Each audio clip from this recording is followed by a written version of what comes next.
Hello बच्चों, कैसे हो। स्वागत है आपका हमारे चैनल मेड बायो क्लासेस में। मैं नंदकिशोर सिंह जूलॉजी फैकल्टी स्वागत करता हूं अपने इस चैनल में। बच्चों, आज अपन एक नए टॉपिक की स्टार्टिंग करेंगे जिसका नाम है स्केलेटल सिस्टम। स्केलेटल सिस्टम से एक क्वेश्चन हर बार आते हैं और स्केलेटल सिस्टम क्या होता है सब अच्छे से समझेंगे तो एक क्वेश्चन अपन का अच्छे से क्लियर हो जाएगा और 4 नंबर अपन अच्छे से अचीव कर सकते हैं नीट के एग्जाम में बच्चों। ठीक है, देखो स्केलेटल सिस्टम का मैं हल्का सा डिफिनीशन बता दूं तो स्केलेटल सिस्टम जो होता है, स्केलेटल जो होता है ना, वो एक हार्डेंड स्ट्रक्चर होता है। लिविंग भी हो सकता है, डेड भी हो सकता है, एक्सटर्नल भी हो सकता है, इंटरनल भी हो सकता है। जैसे कि एक्सटर्नल एनिमल्स में होता है, इंटरनल हमारे ह्यूमंस बींग्स में होता है बच्चों। ठीक है, तो ये सिंपल 4-5 पॉइंट है। ये सब नीट के क्वेश्चन में ऐसा पॉइंट नहीं आने वाला है बच्चों। जैसे कि स्केलेटल सिस्टम का फंक्शन मैं बता दूं आपको, तो स्केलेटल सिस्टम का बच्चों फंक्शन होता है कि हमारे बॉडी को मेंटेन करता है। जो हमारा बॉडी का पोस्चर मेंटेन है ना, वो स्केलेटल सिस्टम की वजह से होता है बच्चों। ठीक है, एक पॉइंट और याद रख लेना, जो हमारा मूवमेंट होता है ना बॉडी का, वो स्केलेटल और मसल सिस्टम के दोनों के अटैचमेंट से ही होता है बच्चों। ठीक है, तो वहां से क्वेश्चन नहीं आएगा, इसलिए मैंने उस पार्ट को नहीं बनाया है। मैं उस पार्ट को बनाया हूं जिस पार्ट से क्वेश्चन आएगा, और इसमें पूरे पार्ट को 5-7 लेक्चर में इस पूरे ह्यूमन स्केलेटन को बच्चों में खत्म कर दूंगा। ठीक है, तो चलिए अपन स्टार्ट करते हैं। ह्यूमन स्केलेटन के बारे में मैंने बेसिक पॉइंट बता दिया। हमारा जो ह्यूमन स्केलेटन होता है ना, 206 हड्डियों से मिलकर बना होता है बच्चों। कितने हड्डियों से मिलकर बना होता है? 206 हड्डियों से मिलकर बना होता है। ह्यूमन स्केलेटन को अपन 2 भागों में डिवाइड करेंगे, एक अपन एक्सियल स्केलेटन और एक को अपन डिवाइड करेंगे अपन अपेंडिकुलर स्केलेटन में बच्चों। ठीक है, चलो एक्सियल क्या होता है, अपेंडिकुलर क्या होता है मैं समझा दूं। जो इस हमारे बॉडी के बीच का जो पोर्शन है, यहाँ से यहाँ के बीच का जो पोर्शन है, उसे अपन बोलते हैं बच्चों क्या, उसे अपन बोलते हैं एक्सियल। और जो बॉडी के बाहर का पोर्शन है, मतलब कि जो बीच के बाहर का पोर्शन है बच्चों, उसे अपन बोलते हैं बच्चों अपेंडिकुलर। क्लियर है बच्चों? यहाँ तक सबको क्लियर होगा। चलो सी, अब देखो ह्यूमन का जो स्केलेटन होता है 206 हड्डियों से मिलकर बना होता है। जैसे कि मैं स्ट्रक्चर आपको बनाऊं बच्चों, तो ये मैंने ह्यूमन का स्केलेटन बनाया। ठीक है, ये फेस हो गया, ये बीच का स्ट्रक्चर हो गया, यहाँ गर्डल हो गया, नीचे गर्डल हो गया बच्चों, ये आर्म हो गया, ये आर्म हो गया, ये पैर हुआ, ये पैर हुआ बच्चों। ठीक है, ये सब आपको दिख रहा होगा बच्चों। क्लियर है? तो यहाँ से यहाँ तक ये जो बीच का पोर्शन है ना, इसे अपन बोलते हैं एक्सियल। और इसके बाहर का जो पोर्शन होता है बच्चों, उसे अपन क्या बोलते हैं बच्चों? उसे अपन बोलते हैं अपेंडिकुलर बच्चों। ठीक है बच्चों, एक पॉइंट और समझना है अपन को बच्चों कि देखो, एक यहाँ पे गर्डल होता है जहाँ पे अपन का हैंड अटैच होता है ना, हाथ, ये जो हाथ है ना अपन के गर्डल से, यहाँ पे गर्डल होता है, उससे अटैच होता है बच्चों।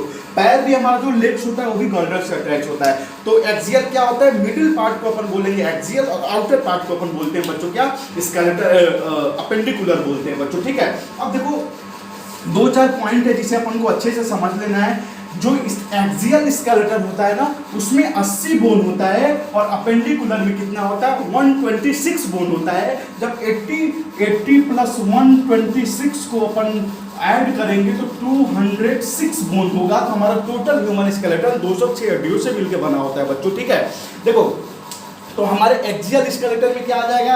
स्कल आ जाएगा, वर्टिब्रल कॉलम आ जाएगा, स्टर्नम आ जाएगा। ठीक है, स्कल ये वाला पार्ट हो गया बच्चों। ठीक है, वर्टिब्रल कॉलम क्या हो गया? ये बैक बोन वाला, ये जो बैक का पार्ट होता है ना, उसे अपन बोलते हैं वर्टिब्रल कॉलम बच्चों। ठीक है, और स्टर्नम क्या होता है बच्चों? स्टर्नम जो यहाँ पे लगा होता है जो बोन, उसे अपन बोलते हैं बच्चों स्टर्नम। ठीक है, तो एक्सियल में स्कल, वर्टिब्रल कॉलम और क्या आ जाएगा बच्चों? स्टर्नम आ जाएगा। ठीक है बच्चों, अब देखो अपेंडिकुलर में क्या आएगा? दोनों हैंड आ जाएंगे अपेंडिकुलर में, दोनों पैर आ जाएगा, और जिससे हमारा हैंड अटैच होता है गर्डल से, वो किस में आ जाएगा? अपेंडिकुलर में आ जाएंगे बच्चों। ठीक है, तो चलो अपन समझ लेते हैं कि 126 बोन जो अपेंडिकुलर में होते हैं, किसमें कितने होते हैं बच्चों? तो हमारे जो लिम्स में होते हैं ना, लिम्स में हमारे दोनों आर्म में, इसमें 30 बोन होगी और इसमें 30 बोन होगा। तो कितने हो गए? 60 बोन। हमारे लेग्स के, एक लेग्स में 30 बोन होता है, एक लेग्स में 30 बोन होगा। तो दोनों मिला के कितने बोन हो गए बच्चों?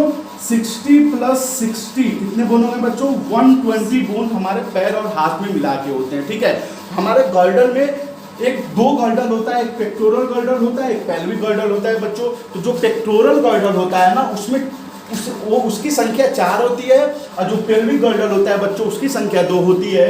तो 126 प्लस 6 कितने हो गए बच्चों? 126 बोन पूरे अपेंडिकुलर में होता है बच्चों, ठीक है। अब एक्सियल स्केलेटन में मैं बात कर लूँ तो एक्सियल स्केलेटन में कितनी बोन होती हैं? 80 बोन होती है। कितनी बोन होती है बच्चों? 80 बोन होती है, 80 बोन होती है, ठीक है। ह्यूमंस की स्कल में, ये जो स्कल दिख रहा है ना, इसमें 29 बोन होती है बच्चों, ठीक है। जो रिब्स होता है, रिब्स मतलब कि बैक बोन से वर्टिब्रल कॉलम से अटैच होके आके स्टर्नम से जुड़ जाता है, उसे अपन बोलते हैं रिब्स। रिब्स से हमारे किडनी को भी प्रोटेक्ट करता है, ठीक है बच्चों। तो रिब्स में कितनी बोन होती है? 12 पेयर बोन होती है, मतलब कि 24 बोन होती है, 12 पेयर होता है बच्चों, ठीक है। स्टर्नम हमारा कितना होता है? 1 होता है, जो हमारे चेस्ट के पास होता है बच्चों, उसे अपन बोलते हैं स्टर्नम बच्चों, ठीक है। अब एक और बोन होता है जिसे अपन बोलते हैं वर्टिब्रल। वर्टिब्रल कॉलम में हमारी 26 बोन होती है, ये बात हमको याद रख लेना है। तो स्कल में 29, रिब्स में 12 पेयर, स्टर्नम में 1 और वर्टिब्रल कॉलम में 26। जब इसे आप काउंट करोगे बच्चों तो 80 बोन हम लोग का टोटल हो जाएगा बच्चों, ठीक है। तो आज का ये बेसिक लेक्चर था, मैंने बेसिक लेक्चर पढ़ाया। अगले लेक्चर में मैं क्या बताऊंगा कि स्कल के अंदर कितना बोन होता है, रिब्स के कौन कौन से बोन होते हैं, और वर्टिब्रल कॉलम के कौन कौन से बोन होते हैं, ये सारे पॉइंट अपन अगले लेक्चर में पढ़ेंगे बच्चों, ठीक है। तो अगर आज का वीडियो आपको ये पसंद आया हो, अच्छा लगा हो, तो आप मेरे चैनल को लाइक करना, आप मेरे चैनल को सब्सक्राइब करना, और उन वीडियो को उन लोगों तक शेयर करना जिसको इनकी ज़्यादा ज़रूरत है बच्चों, ठीक है। तो फिर मिलते हैं अपन अगले वीडियो में, भी के लिए इतना ही। Thank you so much, bye bye.